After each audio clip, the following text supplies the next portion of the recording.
Le géant pensait que Tyson était fini. Il s'est lourdement trompé. Un seul mouvement, une seule erreur, et tout a basculé. Découvrez comment l'ancien a humilié le colosse et rappelé au monde pourquoi on l'appelle Iron Mike. Les États-Unis contre la Grande-Bretagne. Mike Tyson face à Frank Bruno. Frank Bruno était surnommé le monstre britannique. Grand, massif et doté d'une puissance phénoménale, chacun de ses poings semblait pouvoir broyer du métal. Beaucoup pensaient que lui seul pourrait mettre fin à la domination d'Iron Mike, ce jeune Américain qui apparaissait sur le ring comme une véritable machine à chaos. Mais tous allaient bientôt découvrir que Tyson n'était pas qu'un simple boxeur. C'était une force de la nature, une bête prête à tout détruire sur son passage. Leur rivalité ne se limita pas à un simple combat. Ils se retrouvèrent face à face à 2 reprises, livrant des batailles qui captivèrent le monde entier et laissèrent des souvenirs gravés dans l'histoire de la boxe. Le premier affrontement eut lieu en février 1989. Les 2 hommes arrivaient au ring avec des trajectoires très différentes. Tyson, distrait par des problèmes judiciaires et n'ayant eu que 2 semaines pour se préparer, n'était pas dans sa condition optimale. Bruno, en revanche, était au sommet de sa carrière, affûté et résolu à accomplir ce que beaucoup pensaient impossible, vaincre le champion incontesté. Dès le premier round, l'intensité était palpable. À peine la cloche avait-elle sonné que Tyson lança une combinaison fulgurante qui fit tomber Bruno au tapis. Mais le géant britannique se releva aussitôt, la détermination gravée sur son visage, refusant de céder face à la tempête qui s'abattait sur lui. Les échanges étaient brutaux, chaque coup résonnait dans l'arène, et le public retenait son souffle, témoin d'un duel entre 2 forces titanesques. Le combat démontra non seulement la puissance écrasante de Tyson, mais aussi l'incroyable courage de Bruno.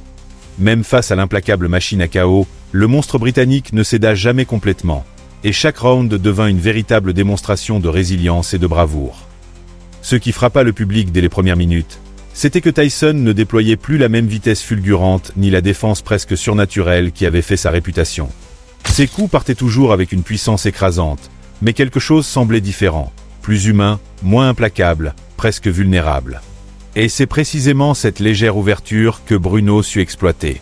Vers la fin du premier round, il lança un crochet du gauche parfaitement ajusté, touchant Tyson à un point faible et le faisant plier les genoux. L'arène entière retint son souffle, stupéfaite par ce moment inattendu. Le champion semblait vaciller. Mais Tyson n'était pas de ceux qui se laissent dominer. À peine avait-il retrouvé son équilibre qu'il resserra la distance, engageant Bruno dans des corps à accent grave corps féroces où chaque coup, chaque poussée témoignait de sa force brute. Il continua à imposer sa présence sur le ring, poussant son adversaire inexorablement vers le centre, et chaque pas, chaque enchaînement rappelait pourquoi il portait le titre de champion du monde. Les rounds suivants se transformèrent en une véritable bataille d'égal à égal. Bruno montra toute l'étendue de son talent. Sa garde était solide, ses déplacements précis et sa volonté inébranlable. Au 4e round, il parvint même à placer un uppercut gauche d'une précision chirurgicale, un coup que Tyson sentit passer et qui fit bondir l'adrénaline de la foule. Mais, dès la seconde moitié de ce round, la pression constante de Mike commença à produire ses effets. Chaque combinaison, chaque avancée agressive réduisait lentement l'espace de Bruno, limitant ses options et sapant sa résistance. La tension monta dans les gradins. Il devenait évident que, malgré les éclairs de bravoure du Britannique, la machine reprenait peu à peu le contrôle, et que le combat penchait inexorablement en faveur d'Iron Mike. L'atmosphère dans l'arène était électrique, chaque spectateur retenant son souffle. Chaque round devenait bien plus qu'un simple affrontement de coups. C'était une bataille de volonté autant que de puissance brute. Tyson, malgré le crochet du gauche qu'il venait de recevoir, démontrait que sa supériorité ne résidait pas uniquement dans ses poings. Sa véritable force était dans sa capacité à absorber les attaques, à analyser chaque mouvement de son adversaire et à écraser méthodiquement toute résistance. Bruno comprit soudain qu'il se trouvait face au poids lourd le plus dangereux de la planète. À partir de cet instant, l'initiative passa définitivement entre les mains d'Iron Mike. Chaque pas, chaque mouvement de Tyson pesait comme une sentence, et le Britannique sentit qu'il ne pourrait plus dicter le rythme du combat. Au fil des rounds, Bruno tenta de tenir, d'user de sa taille et de ses bras longs pour créer des ouvertures. Mais les combinaisons de Tyson, droite, crochet, uppercut s'abattaient encore et encore, épuisant le géant britannique. Malgré tout, Bruno fit preuve d'un courage incroyable. Il réussit même à placer un crochet du gauche qui fit vaciller Tyson un instant, donnant un frisson d'espoir à la foule. Mais ce rare éclat offensif fut rapidement neutralisé. Tyson referma l'espace, augmenta la pression, et chaque tentative de riposte de Bruno était étouffée avant même de prendre forme. Au 5e round, le dénouement devint inévitable. Les 3 dernières minutes furent un véritable déluge de puissance. Chaque coup de Tyson pénétrait avec clarté et force dévastatrice. Bruno refusait de tomber, restant debout au cœur de la tempête, mais le châtiment était implacable. Ses jambes vacillaient, ses bras ne pouvaient plus se lever aussi vite, et l'arbitre observait attentivement, conscient que le moindre instant supplémentaire risquait de le mettre en danger. Le public était suspendu à chaque enchaînement, témoin d'une démonstration pure de force, de courage et de domination absolue. Le nombre de coups reçus par Bruno, sans aucune possibilité de riposter, augmentait dangereusement. Chaque enchaînement de Tyson semblait plus rapide et plus précis que le précédent, et il devenait évident que le Britannique ne pourrait pas tenir indéfiniment. L'arbitre prit la décision sage et nécessaire. Il arrêta le combat, protégeant Bruno d'un dommage plus grave. Ce fut une démonstration éclatante de courage de la part du monstre britannique, mais face à la férocité et à la précision implacable de Tyson, le courage seul ne suffisait pas.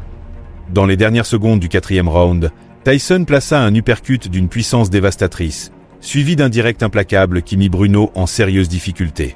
Le géant britannique tenta de se ressaisir, de trouver une réponse, mais son corps montrait déjà des signes de fatigue et de frustration. Au 5e round, la pression constante de Tyson se transforma en arme décisive. Chaque coup touchait sa cible avec une précision chirurgicale, et l'arbitre Richard Steele n'eut d'autre choix que d'interrompre le combat. Tyson remportait ainsi la victoire par KO technique, affirmant une fois de plus sa domination sur le ring. If he doesn't answer it, Richard Steele has moved in and has stopped the fight. It's all over. Michael Tyson wins on a 5th round TKO. La revanche tant attendue eut lieu en mars 1996. Depuis leur première rencontre, beaucoup de choses avaient changé. Tyson était revenu sur le ring en 1995 après avoir purgé sa peine de prison, déterminé à réaffirmer sa suprématie. Bruno, de son côté, avait conquis la ceinture WBC en septembre 1995 en battant Oliver McCall avec autorité, prouvant qu'il n'était pas seulement un géant courageux, mais aussi un champion capable de s'imposer. Le décor était donc planté pour une revanche épique. 2 hommes transformés par le temps et les expériences, prêts à écrire un nouveau chapitre de leur rivalité légendaire. Comme lors de leur première confrontation, le combat se déroula à Las Vegas, sous les projecteurs et le vacarme d'une foule en délire. Mais cette fois-ci, il n'y eut aucun équilibre. Dès le début, il était clair que Tyson avait appris de ses erreurs passées et revenait bien plus fort, concentré et déterminé. Bruno, de son côté, tenta d'éviter l'échange direct, s'accrochant constamment à son adversaire pour freiner son assaut. Mais chaque accrochage ne faisait que souligner la supériorité écrasante de Tyson. Dès le premier round, le champion ébranla son adversaire à plusieurs reprises. Les illusions selon lesquelles le Britannique pourrait représenter un véritable danger s'évaporèrent instantanément. Bien que Bruno essaie de placer quelques jabs et uppercuts, ses coups manquaient de puissance et ne parvinrent jamais à inquiéter Tyson. La différence entre les 2 hommes était flagrante. L'un imposait son rythme, l'autre tentait désespérément de survivre. Frank tenta de se concentrer sur son plan de combat, cherchant à garder son calme malgré la gravité de la coupure qui barrait son visage. Mais Tyson ne montrait aucun signe de ralentissement. Chaque fois que Bruno s'approchait, il était immédiatement submergé par la pression et la puissance de son adversaire.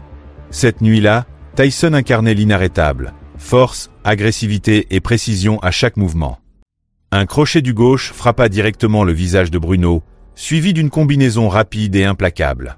Malgré le choc, Bruno réussit à rester debout, mieux que lors du premier impact. Peut-être que ses nerfs se stabilisaient enfin, mais sur le plan offensif, il ne pouvait pratiquement rien faire. Chaque coup, chaque avancée de Tyson accentuait l'écart de puissance et de maîtrise. L'issue semblait inévitable. Le champion n'était plus simplement invincible, il était une force de la nature, et Frank Bruno devait subir cette réalité sur le ring. Bruno tenta de contre-attaquer avec détermination, lançant un coup de droite autour de l'oreille de Tyson suivi d'un crochet au corps. Mais ce ne fut pas suffisant. Chaque mouvement de Bruno semblait presque prévisible face à la précision implacable de Mike. Depuis le premier round, Tyson avait imposé son rythme, et toute erreur du Britannique se payait immédiatement, comme si le ring lui-même reconnaissait la supériorité du champion. Au troisième round, Tyson ne laissa plus aucune chance. Il saisit chaque ouverture avec une rapidité fulgurante, enchaînant les combinaisons avec une violence calculée. Les coups pleuvaient à un rythme inarrêtable, et Bruno, dépassé, ne parvenait plus à placer la moindre riposte. Le géant britannique recula, pris au piège contre les cordes, incapable de se défendre. L'arbitre, voyant l'évidence, interrompit le combat pour mettre fin à ce déluge de puissance. La séquence finale fut d'une brutalité décisive.